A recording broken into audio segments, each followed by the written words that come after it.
Okay. Hello to everyone that just joined us. Just to give you a quick little overview, as we're waiting for everybody else to join us here, we're waiting for a few more people. Please make sure that you grab a pen and paper. We're going to be doing a few little creative exercises in this hour. So yeah, just make sure that you got something to write with. It really helps for you guys to become a bit more creative today. We're going to do a mix of inputs, exercises, and discussions. And yeah, don't be afraid to participate. We have some interaction formats as well where you can type in some messages. So please scan the QR code that you can see. It's going to lead you to a Mentimeter, and we're just going to see if we can have some interactions with this. You can give me some thoughts, comments on how you felt about the exercises. This session will also be recorded.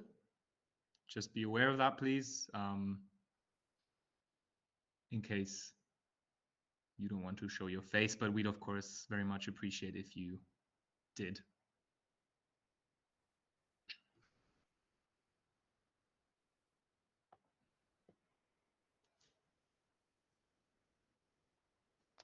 All right, we'll wait 30 more seconds before we get started.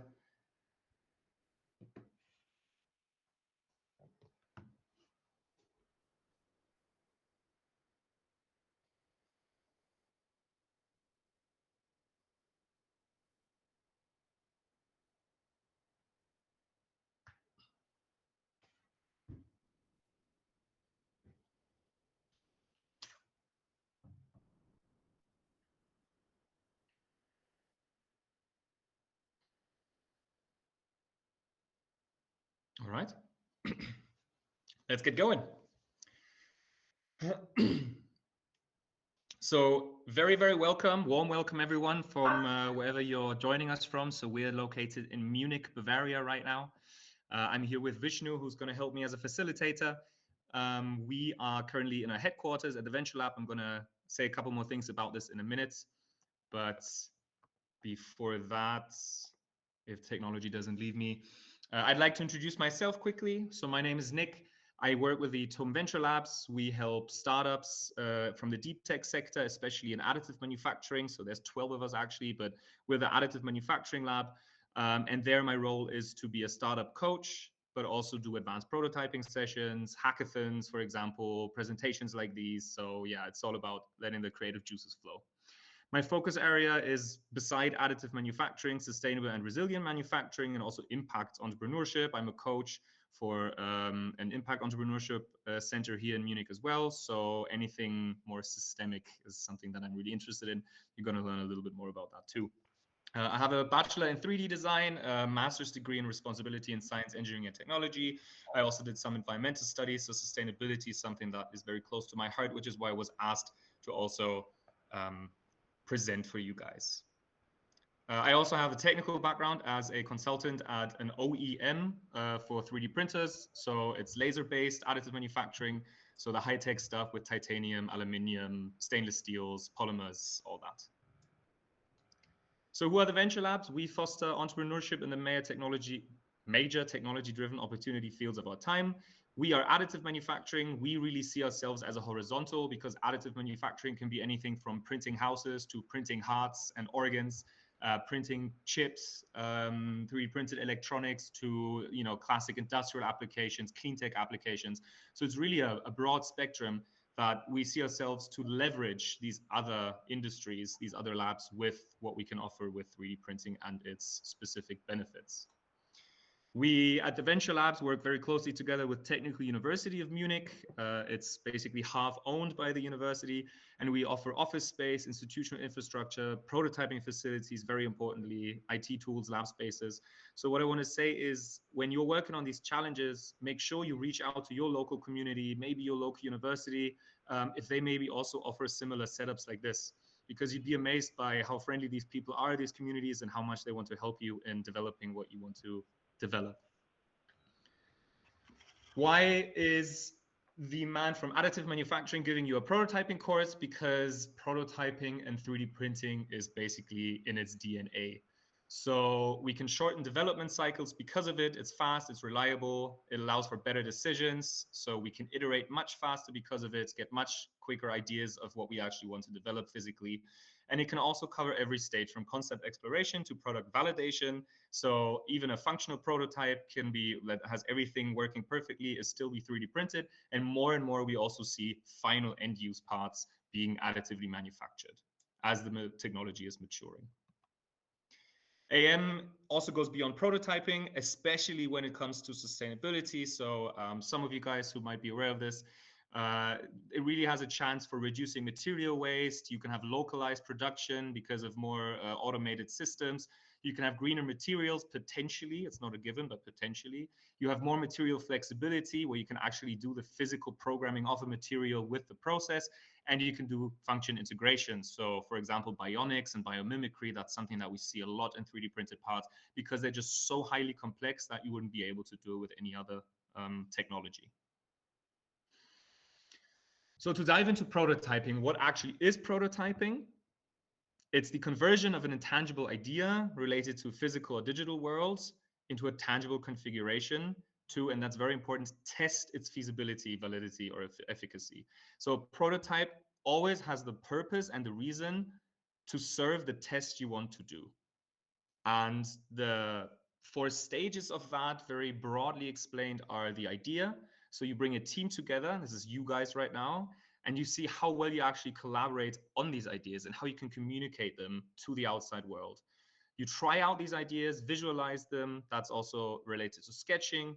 So you create that experience, and with the prototype, you can communicate an experience or an idea to others that will give you feedback. You will test it, you will get the feedback, and you will then basically reiterate over and over again until you believe you have the most solid solution of your specific problem that you faced. The 3 rules of prototyping are love it, change it, or leave it. But never fall in love with your prototype on the other side. So never think it's perfect, always question it, and try to further develop what it does. So you have to iterate, and iterate, get the feedback, and then do another loop until you are really sure that you've really covered all the bases. The different types of prototyping, you can basically divide between low fidelity and high fidelity. So how well can I, as a tester, as a test user, interact with your prototype? And is it a physical or a digital one? So both start in the physical world, kind of, with sketching and cardboard models. And then they kind of diverge where you have Lego as a very fantastic prototyping methodology. You go into 3D printing, CNC machining until you reach a functional prototype. In the digital world, it's wireframing. You do a mock-up of the design, you do alpha testing, beta testing, and usually this functional prototype in the physical and digital world these days is actually, converging again, because rarely is there something without the other anymore. Very importantly, again, is that you don't do this and then go out to get the feedback, but the whole idea is that along all of these stages, depending on what you actually want to achieve, if it's just quick feedback or real user testing, you go out there, you test it, and then you have that information, you can put it into the next prototype iteration. So testing happens at all of these stages, no matter if it's digital or physical. It's also, of course, possible to prototype not just for products. So interactions can be prototyped, living labs can be a type of prototyping. You can prototype a policy so that it's more accepted and it actually will do what you intended to do and you don't have any unthought of consequences. Experiences and also spaces can all be prototyped. So if you have a policy you want to develop in this program, it's still a perfect idea to start prototyping and getting feedback. There's also horizontal and vertical prototypes. So if you look at it, you can kind of see this T with the broad part of the T being the different features, very, very wide in its definition. And then you have the vertical prototype, which goes very deep in its definition. If you want to test one specific part of that prototype, you have to decide which you want to do. Do you want to do a horizontal one, a vertical one? There's also the T prototype. So that's usually an UI where you have a base layer of your app, but there's only one that will actually go deeper into the code itself. So just to give you guys an idea of also the way that you can actually develop prototypes and how you want to test them. So to wrap this one up, for a good prototype, You need to identify the most important functions of your product and service. So what is it you actually want to prototype for? What's the function you want to see and validate whether you have the right assumption? You want to start with the simplest version. Don't feature bomb it. Really try to focus on what you're actually trying to get feedback on. Test and watch. How do people engage with it? How do others outside of your own bubble engage with it? How do people engage with it that don't like what you're trying to solve, that are directly affected, of course, by it? And then you collect that feedback on the experience. What was great, what isn't, and then you go back again. And now you might say, Nick, that's great. That sounds fantastic, quite logical, but how do I do this? So what's the methodology behind it? And some of you guys might have heard of this before. It's called design thinking. But before we go into design thinking, I would actually like to do the first exercise with you guys. And that is the so-called 9 dots challenge. So please, I'll give you a quick 30 seconds to get ready. Take a pen, take a piece of paper, and draw 9 dots, like the matrix here on the right, on a piece of paper. And then the challenge that you have to solve in 5 minutes is using only 4 lines, connect all 9 dots. The lines must be straight and they must be continuous. If you have any questions regarding this challenge, please send us a quick message in the chat. But I think it should be pretty straightforward. Draw the 9 dot matrix using 4 lines, connect them. If you already know this challenge, just hang tight for a few minutes until we move forward. So your 5 minutes starts now.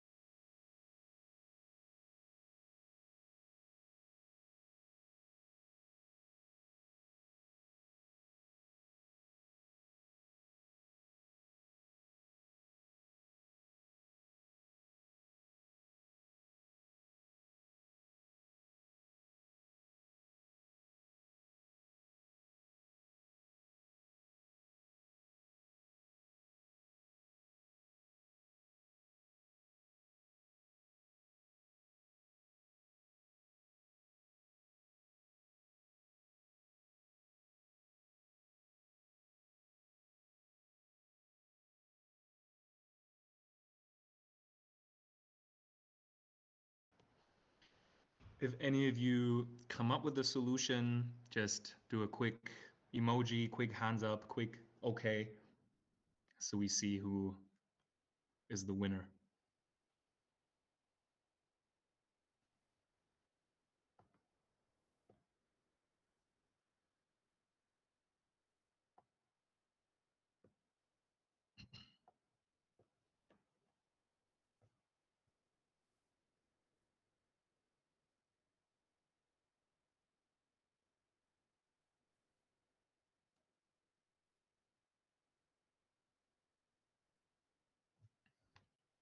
Ah, very good.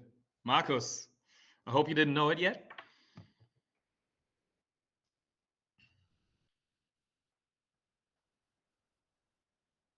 For the rest of you guys, you have about 3 minutes left.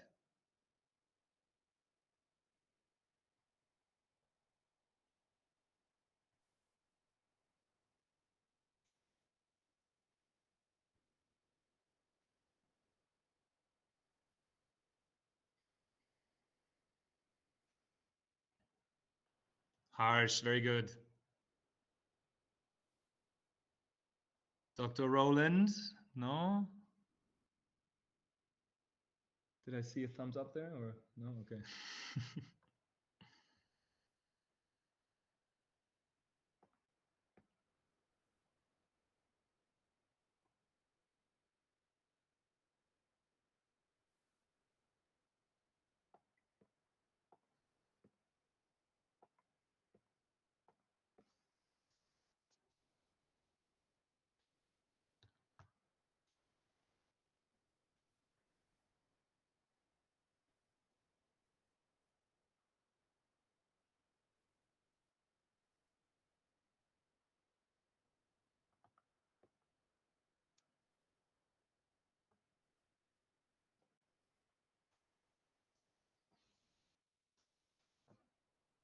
Shifa, very good. I think that's 3 now. Means there's 30 more to go.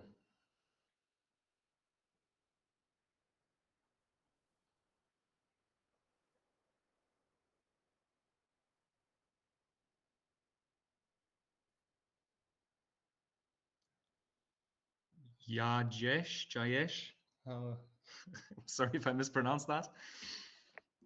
Well done. The rest has 130 left.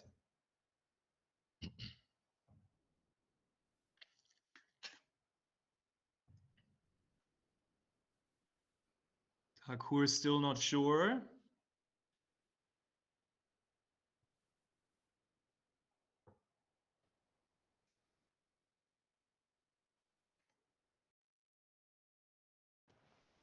One minute left.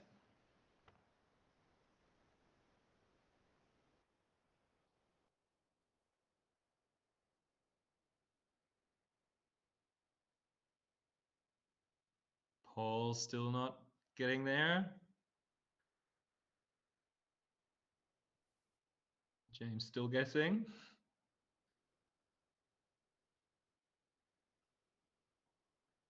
Opela, very good. Okay, you got 30 seconds left.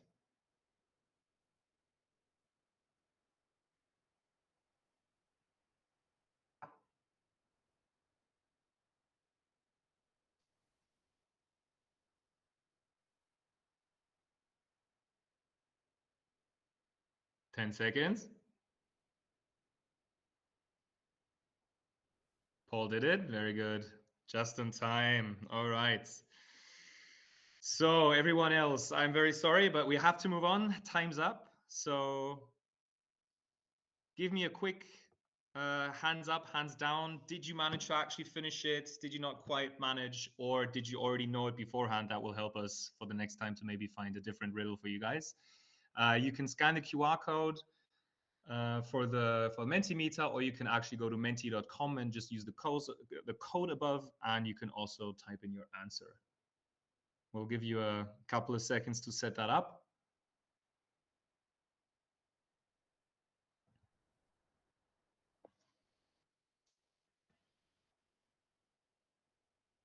All right.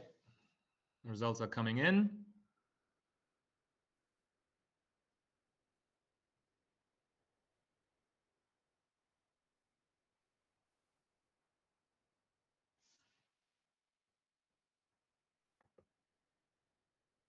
There we go. Perfect.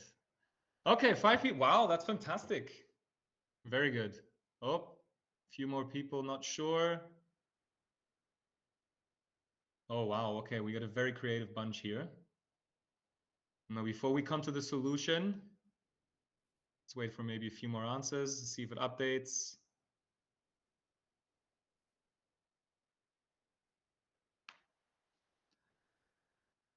Okay, a couple more people coming in. Thank you very much for being honest. So maybe we just need a slightly harder riddle, but don't worry, we have a couple more things coming. So yeah, to those of you who understood the challenge, I think you kind of realized what we were trying to get you to think about, which is thinking outside of the box.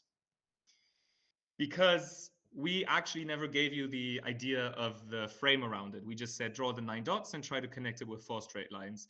And if you just follow the exact task that you were supposed to do, you will quite easily realize that if you draw beyond the border, you'll actually be able to do this with no problem. Now, the reason, yeah, Paul got it, fantastic. So the reason we do this exercise, it's already in the name, it's because of priming. So priming is this issue where we have all of these pre-assumptions as humans, as we grow up, as we walk around this world and on this planet, that we think are part of the problem space that we are not allowed to go beyond. So they're also called biases. Kahneman is probably the #1 scholar to research these. There's lots of books written about that now. There's a new bias coming up every other week. With this particular case, you have assumed constraints. So even without us telling you to stay within the box, you still assumed that you had to. Sometimes it's a little bit more obvious, sometimes a little bit less. Also, confirmation expertise bias a lot of the time happens. So if we think there must be a pre-made solution, we don't actually want to move beyond other opportunities. There's the fixation effects. So I'm sure a lot of you guys kept trying to do the same thing over and over again, and it didn't work. So the fixation effect always, or a lot of the time, says if we already have a solution out there, so if we have some sort of product, some sort of machine, we actually want to redesign it because it has flaws, but we're not able to move beyond something that doesn't look like the previous solution because it already gives us this pre-made solution that somewhat works. So we try to just improve incrementally rather than rethinking the whole thing. So it's a little bit related also to this blank page panic, where if we start from nothing, we feel overwhelmed because we don't have any starting points. And there's a lot of creativity techniques that I highly recommend you guys do when you start working on your solutions and you start prototyping. And they can be divided into 4 main groups. So it can be modification and transformation. Famous ones are Scamper and Tritz. The problem is we only have an hour, so we can't be doing them together. But as I said, you can look it all up later online. I also have some book recommendations, and you can start going into these creativity methods. You have constraint and barrier methods, so you can actually flip the requirements. What would be the opposite, or what would be the worst idea to solve this challenge? And by having to actually zoom out of it, you understand it from a very different angle. Then there's perspective shifting. So for example, 6 hats method is a famous one, but also the 5 whys. So ask yourself 5 times why you identified this problem and why it exists, for example. This is something I would recommend everyone to do to try and understand the underlying systemic issues where it comes from. There's also free association and visual methods, Crazy 8, 635. We're going to be doing one of those in a minute. So the big question is, now that you guys have been able to go beyond your own priming, would you be able to do it with only 3 straight lines? If you think you could, give me a quick hands up. And also if you think you could do it with only 1 single straight line. Okay, Opela feels confident, very good. So 3 lines, very easy. You just increase the size of the dots, big enough to actually have 3 lines go through it. No problem whatsoever. 1 line, technically you can do the same thing. You take a very fat Sharpie and you just cross through it at once. But there's a slightly more elegant solution. Think in 3 dimensions. As a 3D printing enthusiast, that's obviously my favorite solution. But if you wanted to, you can just take the paper and just draw around it, and you could basically cross them all in just 1 straight line. So again, you have this problem space and the solution space, and you have these pre-assumptions that you think you have to solve it within that frame. But actually, there's a lot more options and a lot more things that you just weren't able to get out of your own biases. So be your own anthropologist. Question yourself. We all have these biases, and question yourself constantly on why you think the way you think. Easier said than done. And why do we want to do all this? Because I don't know if you've heard of the sunk cost effect before, right? But it's another bias where if you already put in so much money to develop something, you think because it was so expensive, you're going to have to continue going down this path, because otherwise all of that money would have been wasted. And this is why we preach prototyping at an early stage, because if you fail early, you learn quicker and you don't make these major mistakes further along the product development path. Eventually, you might be stuck where you either can't continue with the project because it wasn't the right and elegant solution, or it's just not the best one there, but you just decide to go with it anyway because you spent 6 months on it. So the more you iterate, the more of these cycles you make, the lower your potential risk is going to be in the development process. Fail early, fail often. And the way that this can be done, as I said before, is design thinking, because design thinking will allow you to actually always circle back to these different development processes. In your challenge right now, you should probably be somewhere in the middle between defining the point of view and ideation, because you're already through phase 1. So you've identified a problem and you've probably already proposed a solution, but the kind of solution is still open and out there. So in these 2 diamonds, you're kind of smack in the middle, but that doesn't mean you have to stay there. You can always iterate back and forth between what you've learned and how you will actually be able to pivot to have a more fitting solution for the market or the area or the product model that you actually want to develop. Sometimes, of course, killing your darling can be painful and you might be running out of time. But ultimately, if it's the wrong solution and you learn this, you'll save yourself a lot of headache later on when you try to actually establish that solution and it doesn't work. So the design thinking methodology really helps you to have this human-centered design method where you actually go out to the people that are going to be using your product and you're going to try and reiterate and iterate until it's actually something they would love to accept and use. Going to the double diamond model that you saw just in the background, again, here we can see this diverging and converging line. So when you stand at the beginning of the challenge, you actually want to diverge and go out there and find as much information as you can about it. You want to really just be going out there and really deeply understand it. Then you converge on what the actual underlying problem might be, where you reach the problem statement, and then you start diverging again on those solutions. So this is the prototyping phase, right? Where you brainstorm, when you have different solutions, you try to come up with all different kinds of ways and even crazy ideas to, even if it's just in the end, when you then converge again, know that these solutions wouldn't work. Just to have them on the table and be sure that you don't have to go down that path because you actually were able to empathize it and understand why it would or wouldn't work. And diverging is the next challenge that we're going to be doing now. So I would like you to take your specific challenge. If you're sitting together in your group right now, of course, you can do this as a group exercise. If you're on your own, do it on your own. No worries about that.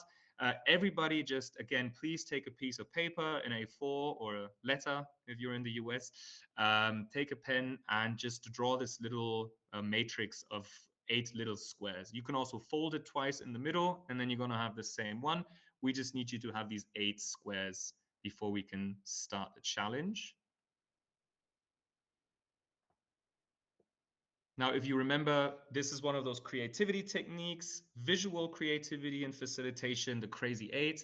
And what this wants to do is it wants to give you an actual time boxing where you have to come up with something that isn't refined, that isn't perfectly thought through, like something, engineers like to do a lot of the time, or people, from a specific industry that have a lot of experience and they kind of already know the right way to go. This is about forcing you to come up with just diverging with your ideas on what solution would fit into your problem statement. And I want you to be as creative as you possibly can. This is what the whole exercise is about. Just to give you an example, a lot of the time in workshops, this is used as find 8 ways to transport water in the kitchen. And then somebody will say, actually, I'm going to have a mini cloud factory and then a fan, which is going to blow the cloud from the kitchen from one end to the other kitchen. So you can be really as creative as you want. You have 8 minutes, 1 minute per idea. And I hope that you all are ready with your paper because we're going to start right now. 8 minutes. I'll give you I'll let you know every minute that passed.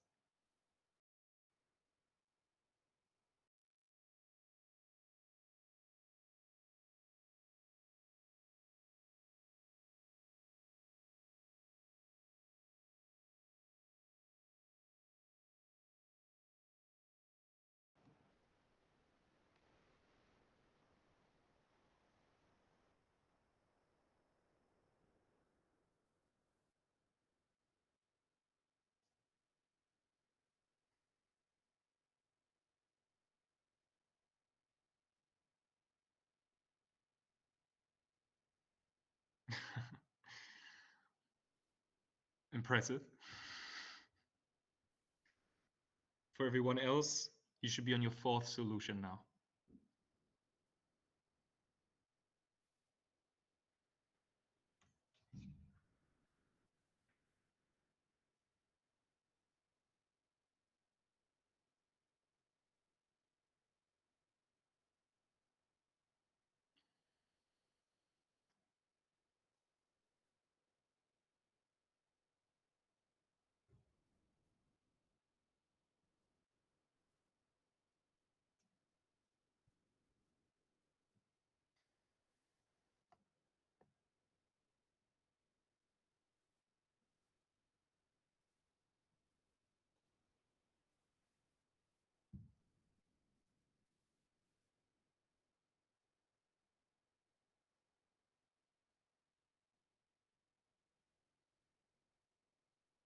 we got some speedy ideators in this group today.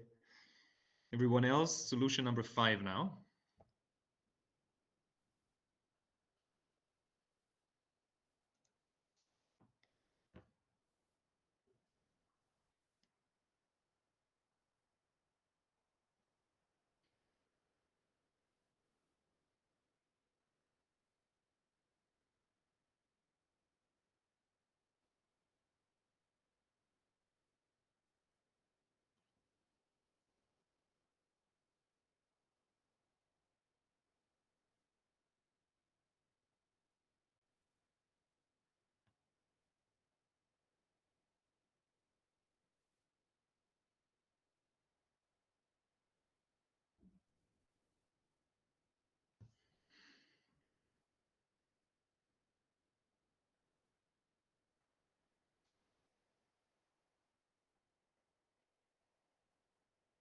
All right, 3 minutes left, 3 more ideas.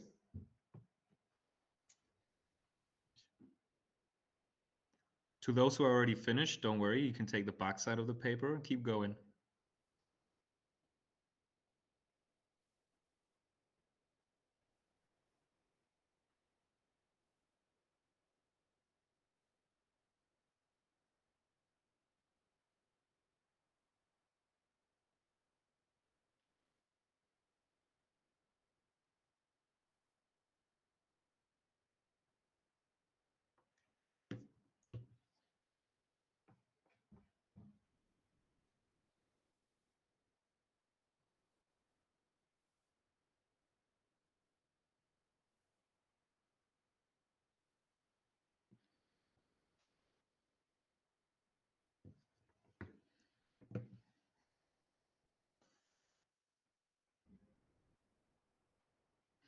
Right, 2 minutes left.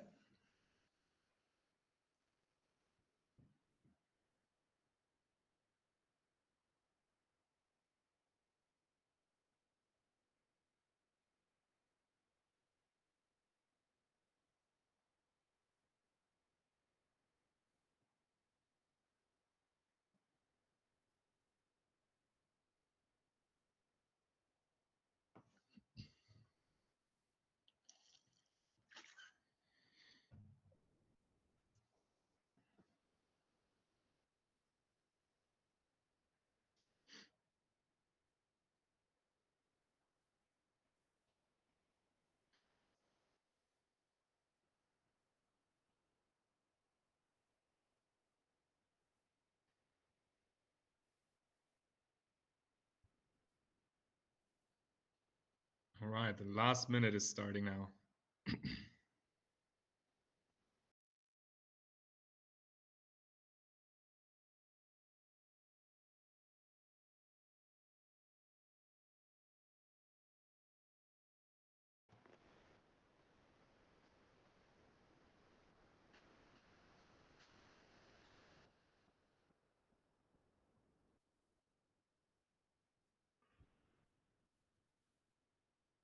Thirty seconds.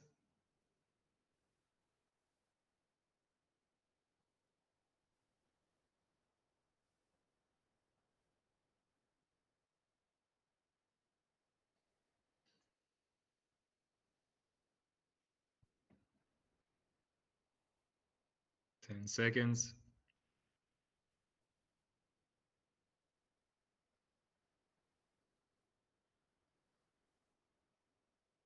And game over. Put down your pens. All right, fantastic. So let's get out the Mentimeter again. Give me a quick second for this to load. There you go. So yeah, go back to the Mentimeter. How many solutions did you manage to generate? I have a feeling there's going to be some double digits today. And let me know how you felt. If maybe you found yourself being a victim of a bias that you try to overcome, or that you caught yourself doing in the middle of the way. And yeah, maybe also reflect on if there was maybe other solutions that you could have come up with. Was this in a different setting with different people? 12. All right.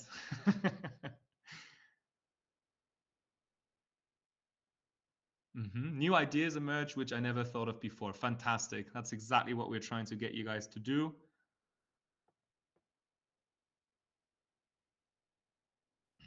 Seven out of eight, very respectable. So funny enough, when I do timing on this exercise, I always think it takes so long. These 8 minutes, I'm sitting here in silence. I think it never ends. But when you do this exercise, you get super stressed because this 1 minute is so little to actually do this active thinking. Again, Kahneman, thinking two, thinking one. It's just so different. So, A, was running out of options, but thought of some crazy approaches. 4, you're kind of creative. I love hearing that. Absolutely. Fantastic. So yeah, this is also about, getting comfortable sketching. So it doesn't have to be a polished sketch. It doesn't have to be, the most incredible three-dimensional design with perspective drawing and everything. It's about getting your idea across. And the best way to do this, especially for other people, is to just use a pen and paper. It's something we all have here. Maybe you went too far with imagination. How to validate them? Viability is really, really bad. Well, maybe you don't know that yet. Maybe you should go out now and try and test the viability. So yeah, that's a very good point. So what you have to do now after you do this divergent thinking, again, it's about going to the emergent side of it, this double diamond, where you now try to take these ideas. So there's, for example, different methodologies where you use stickers. If you work as a group, you put all of your ideas on the wall, and then you just use stickers, and everybody decides in the whole group what are the ideas that you want to basically work on, because you are working with limited time and limited resources. So you have to kill some of your darlings. It's a great way to get used to this. And you can basically now, out of this plethora of ideas, do even more iterations. You can refine it again. You can actually give the paper to your neighbor, and they're going to adapt your idea even further. So you can continue these ideation cycles, and people will show you things you haven't thought of before, and vice versa. And then eventually you're going to have to make up your mind, choose the best viable options you believe in, build a prototype, go out and test it, see if your assumption was correct. If it wasn't, maybe there's a different idea you at first thought wasn't the correct one. Take that one and try to give it a go. So it's always this constant iteration cycle that you should be aware of.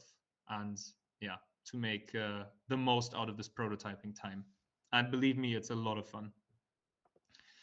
All right, let's move on. I'd like to give you a couple of real-world examples as well, because I think the exercises are good to also keep thinking, but you also want to see it a little bit more in action. And moving on, I'd like to share this case study of the Airbus bracket with you. So this is a 3D printed part. It has all of the benefits of 3D printing. It is incredibly lightweight. It's made out of titanium, aerospace grade materials. It's perfectly topology optimized, so it only has material where it needs to be. It looks like it's grown instead of subtracted, right? So this typical benefit of only putting material where it needs to be. And what the engineers here at Airbus did, they actually managed to improve material efficiency. They decreased the energy consumption of the actual part because they used 80% less material than the original bracket. And recycling and reuse became even easier because chips in titanium aerospace grade, you can't actually melt them and use them for the same part, but you have to use a lower value application for them. Whereas here, you actually, because you don't have chips, you just have the material where it is, and then maybe a little bit of support structure here and there, you actually can reuse more of this material. So on paper, this is a fantastic sustainable application because at the end of the day, throughout the lifetime of the plane, it's going to reduce the total CO2 emissions, or the relative CO2 emissions, should I rather say. Because if you look at the European Commission on Climate Action in Aviation, is that even though the amount of fuel burned per passenger actually dropped by 24% between 2005 and 2017, I couldn't find any more relevant data, but stick with me. The environmental benefits, they've been outpaced by sustained growth in air traffic, passengers flying on average 60% further than in 2005. And this is something that in environmental sociology and in sustainability thinking is called the Jevons paradox. A variation of that is the bounce back effect, where basically you have efficiency gains of for example, an engine because of fuel consumption. But what this does is actually makes fuel use cheaper, or the use of the product cheaper. And that means it's actually going to grow in demand. And it's a bounce back effect. Let me show you the next slide. Or a rebound effect if it actually completely or almost completely diminishes the benefits that we had beforehand. And then the Jevons paradox means that there's actually even more people using it now because of the increased efficiency. So at the end of the day, in the system of aviation, less energy use means maybe more stakeholder investments, sure, but it means that you can actually sell tickets at a cheaper price. And that means people who used to fly before will still fly just as much, maybe even more, but also people who weren't able to fly before are now flying, which of course is a good thing in terms of, prosperity and giving access, to the globe. I'm not saying people should be, some people should fly, some people shouldn't fly. But if we don't include something like policy or consumer behaviors to actually also keep these efficiency gains at a lower level, then we might just end up actually increasing our total CO2 emissions and therefore environmental damage. So what am I trying to say? And this is where we go into the next step of prototyping, the advanced prototyping. It's that we have to start thinking in systems. In systems thinking, it was coined by Donella Meadows. She's also a co-author of The Limits to Growth, 1972, by the Club of Rome. A system is a set of related components that work together in a particular environment to perform whatever functions are required to achieve the system's objective. So the traditional thinking is kind of, this engineering idea of, okay, I have a certain input, a certain product, I try to improve on certain parts, and then, on paper, I actually increase it because of this, this, and that, just like a bracket. But really within the system of aviation, which favors growth and favors cheaper ticket prices, we will actually see that within the system, the solution fails. So what I'd like you guys to become is actual system thinkers. So, try to see interconnectedness between things rather than a disconnection. What are circular business models instead of linear take, make, waste business models? How do you synthesize all of these parts together, see their relationships, how new things emerge? This is the kind of thinking that you guys should be employing when you're trying to develop these sustainable solutions, because you really, truly, in the end, want to prototype it and test it enough so that within the system it works, it has the desired effect that you guys want. So the impact is actually being developed there. One great exercise to do this, we're not going to do it today. This takes a little bit more time, and I think you also should have done a stakeholder map already of your solution. Is systems mapping. And systems mapping can be anything from behavior graphs, the iceberg model that I very much recommend for everyone to do. So it's related to the 5 whys, where you try to go deeper and deeper and deeper into what you don't see that is the actual problem and might be a more holistic solution. And yeah, connected circles, etc. So systems thinking is also, I would say, the main take back, or the main synthesis from systems thinking is that there's feedback loops. We just had this feedback loop of just growth, basically. Even if you do have efficiency gains, it's just going to have a positive feedback loop where it's actually going to eat them up. You can try to design for balancing feedback loops. You can try to design for reinforcing feedback loops. They can be both bad or good. So a reinforcing feedback loop, more ice melting, less reflection of the sunlight, of sun rays. That means more global warming. So that would be a pretty bad positive feedback loop, but it could also be the other way around, where actually reduction is going to trigger another reduction effect. And population growth is probably also one of those typical positive feedback loops. So what do I want you guys to take home from this? We can still employ design thinking as a great way to zoom in. It's really about getting stuff done. You just said it, like, okay, I have so many ideas. How do I actually converge now? How do I start doing something? A lot of the time with systems thinking, you can actually get startled and realize, oh, I don't know enough. I don't fully understand the solution. Design thinking will get you out of this mentality and try to get you into action, where you can try to, again, focus on humans, focus on where this technology is being employed, but never forget about the bigger picture that is zooming out. So there's a few different, IDEO should be, maybe is a name for you guys, basically the inventors of design thinking, but also the UK Design Council, which invented the double diamond. They came up with this idea of a framework of systemic design thinking. And what systemic design thinking does is it shifts users to actants. So everybody is acting. It's not just people, but it's nature, it's planets, it's future generations. They're all actors and part of the network, nodes of the network. It moves from a linear delivery to circular learning. So you want to explore, you want to catalyze. You can probably see the double diamond quite clearly still in there, but really this is about actually deviating from this model and trying to go into these four bigger systemic outside parts. So it helps you to focus by shifting from solving symptoms to reframing root causes, the 5 whys and all of that, right? What's the systemic underlying issues? It also replaces the single silver bullets with several interventions. So just a part that will be lighter won't do it, but actually we do have a policy, or we need a policy or behavioral change to actually also achieve the original intention. It adds this zoom out mechanic, not just the zooming in on the micro needs, but also the macro systems. And it prioritizes also the invisible work. So the relationship building that we do within the systems where we have our solution and how it's being employed, alongside the visible design work that we actually do. So the typical product, the physical product, the digital product, right? Which we usually like to focus on. And that's a great segue into my next case study that I want to show you guys. I think this is almost as close as somebody can get in additive manufacturing and 3D printing. So this is Neri Oxman from the Oxman Lab. They developed the O0 shoe, and they really try to redesign a consumer product, which probably is one of the hardest or most, I would say, linear products that we have these days. Shoes, right? We buy a shoe, we wear it for a month, wear it for a year, and then it's already, broken in some parts, or maybe it goes out of style and we throw it into the skip and we get a new pair. So they really try to redesign this product with digital manufacturing technologies in mind to really get the most out of it with the highest technological ability, but still with the most systematic thinking behind it. And I hope you can see this. It's not very big, but they really look not just at the product, but also the space in which it's being developed, the language which is being used for it.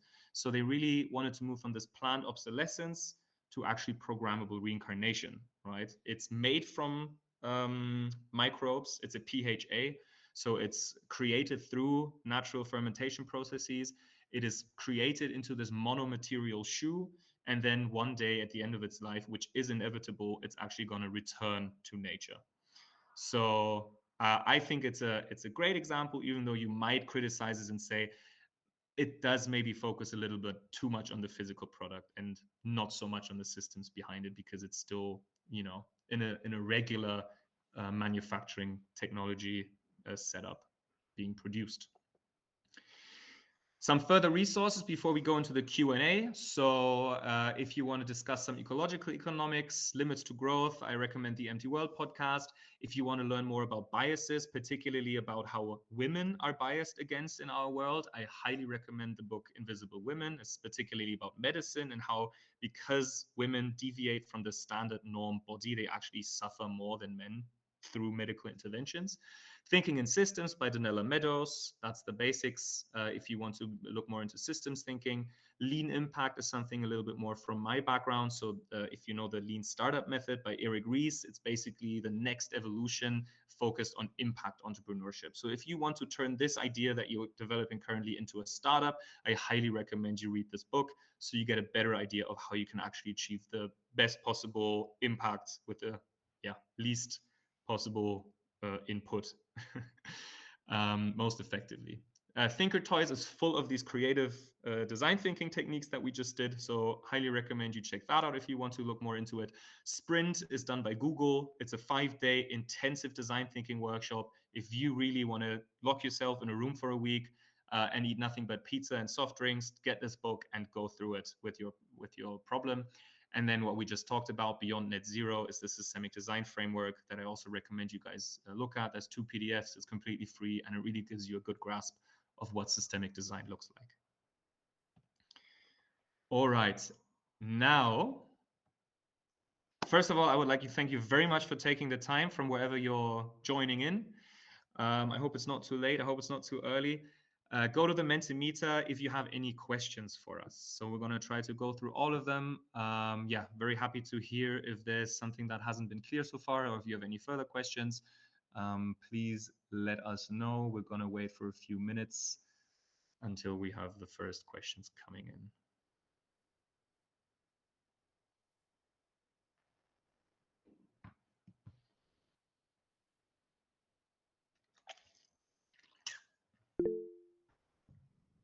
You should be able to unmute if you like. Yes.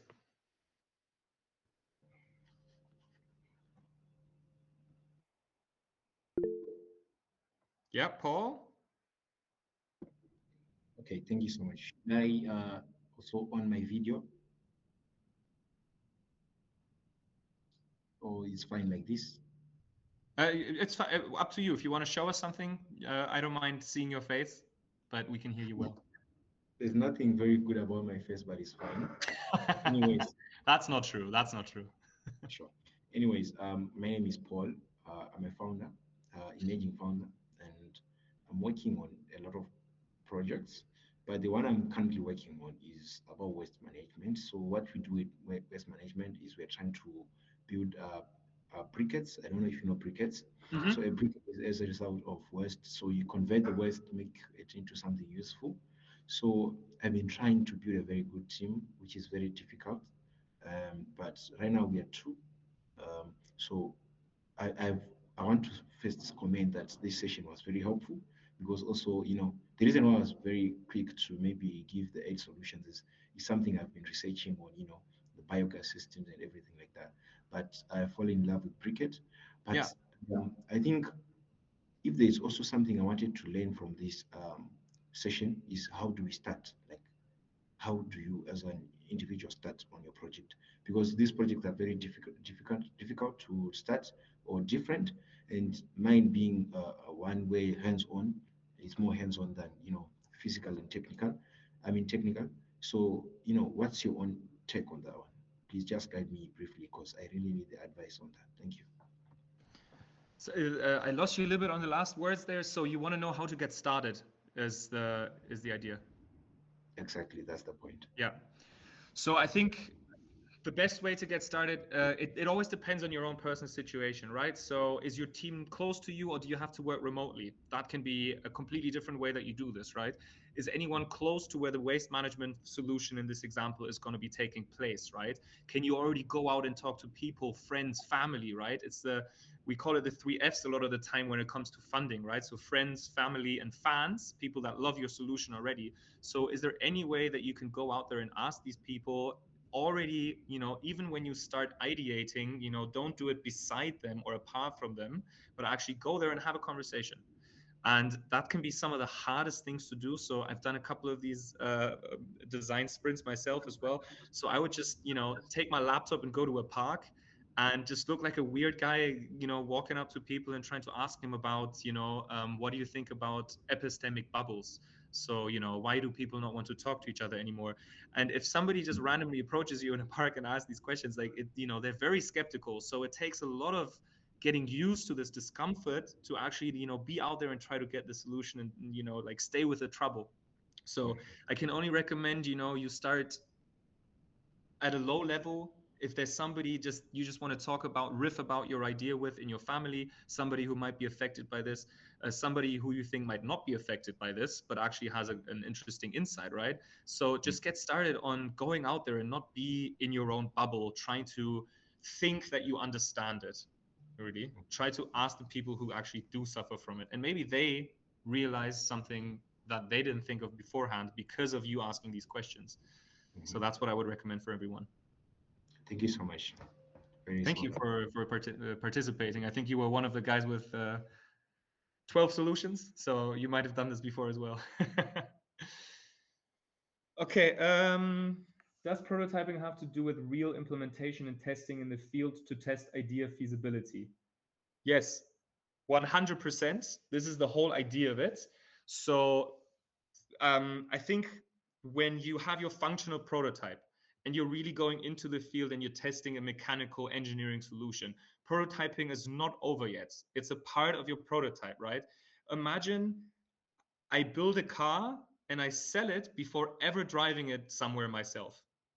I can only imagine, I try to start it and I realized I forgot to put in the brake pedal. So you have to take it into the field. There's steps to it, right? Of course. So it's always the question, which prototype version are you on? Is it ready for in-field testing?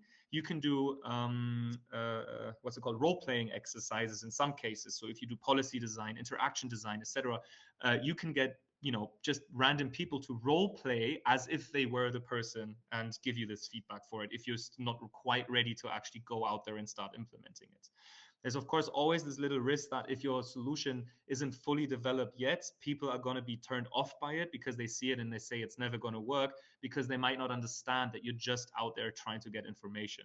So, always be up and honest about it. Never say that your solution is perfect. And also, what's funny enough, the uglier your prototype, the more feedback, honest feedback you're going to get, because people are really wanting to help you to get something good going. So yeah, I hope that answers your question, Roland. Okay, so if there's no more in the chat here, then let's go into the one on Mentimeter. What indicators should be monitored during prototype testing to assess feasibility and scalability? That's a little bit up to you and the decisions you make and you want to go for. We had the similar question in the last workshop that we did for the other hemisphere. Should I already develop for cost effectiveness?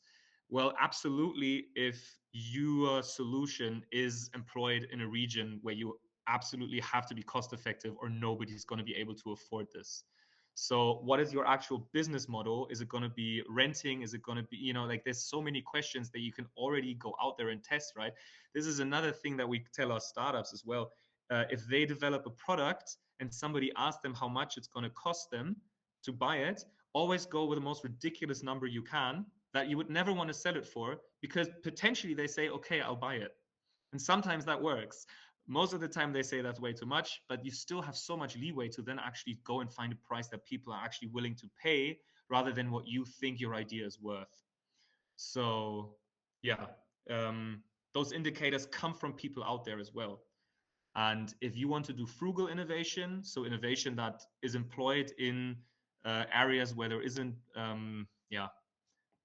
much, I would say, wealth maybe, much productivity, then that is definitely something that has to be part of your prototyping process, because otherwise you've designed a solution for a system that can't use it. I hope that was good enough. It's as always, a lot of the time it depends slightly. All right, question number 2. Thank you for the session. What user interview techniques would you recommend to uncover hidden pain points in machine health monitoring? What I don't really know exactly what machine health monitoring would entail.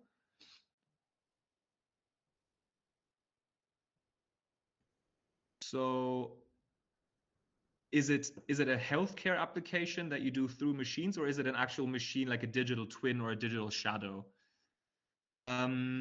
I would again recommend to go into the field where this technology is being used. Again, the people using it might be the most blind to it. So maybe they use it in a way that it wasn't designed for, and that's why it fails. So a beautiful example that design thinkers often like to use is MRI scanners. So MRI scanners, to a lot of people, actually are a cause of concern and anxiety because they're very loud, they're very noisy, you're in this small confined space, and actually, especially children would hate to go in there. They'd be so afraid that the very expensive lab equipment was not ideally used because children were just too squeamish to go in. And then through design thinking, there was a group going to hospitals trying to figure out how they can actually improve on the situation.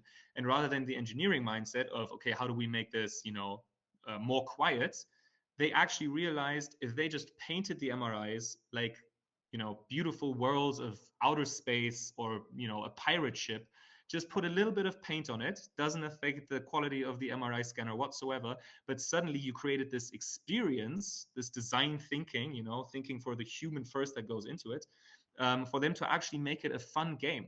And you say, okay, you have to lie down in this tube now and you have to be very quiet because the astronaut is scanning your body for extraterrestrial life, so you have to make sure you don't move. And suddenly you create a play that doesn't change the technological fidelity of the part whatsoever, but by actually going out there and understanding these points and how people interact with it, that's how you can learn insights.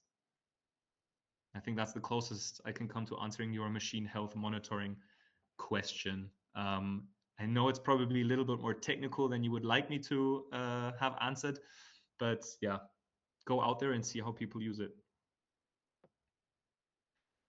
When do you know you should kill your darling? Wow, it's a fantastic question. Probably when you're not ready to do so anymore. No, well, that's a great question. So it happens a lot with our startups.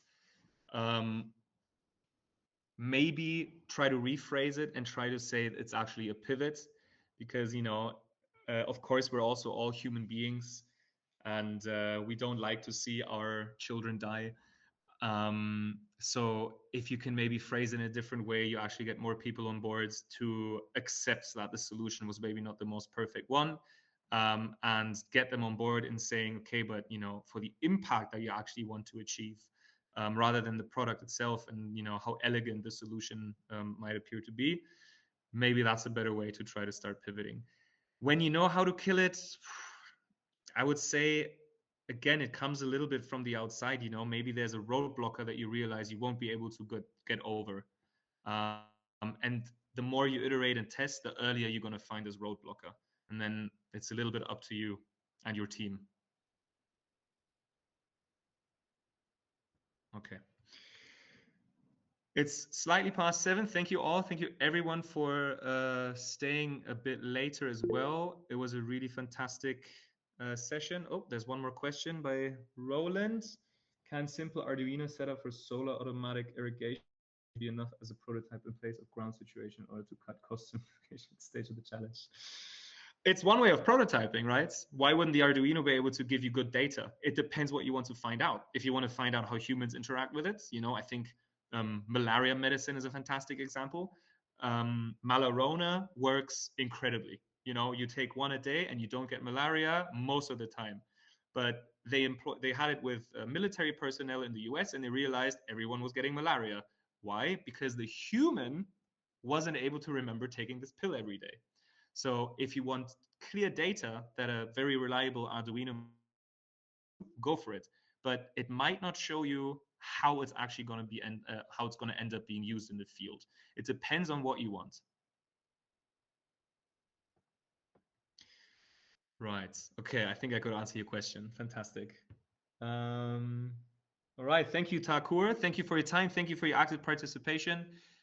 If there's no further questions that we see coming in, we're gonna call it a day. Have a fantastic rest of your challenge. I'm really, really excited to see what you guys are developing. I'm going to be following you closely.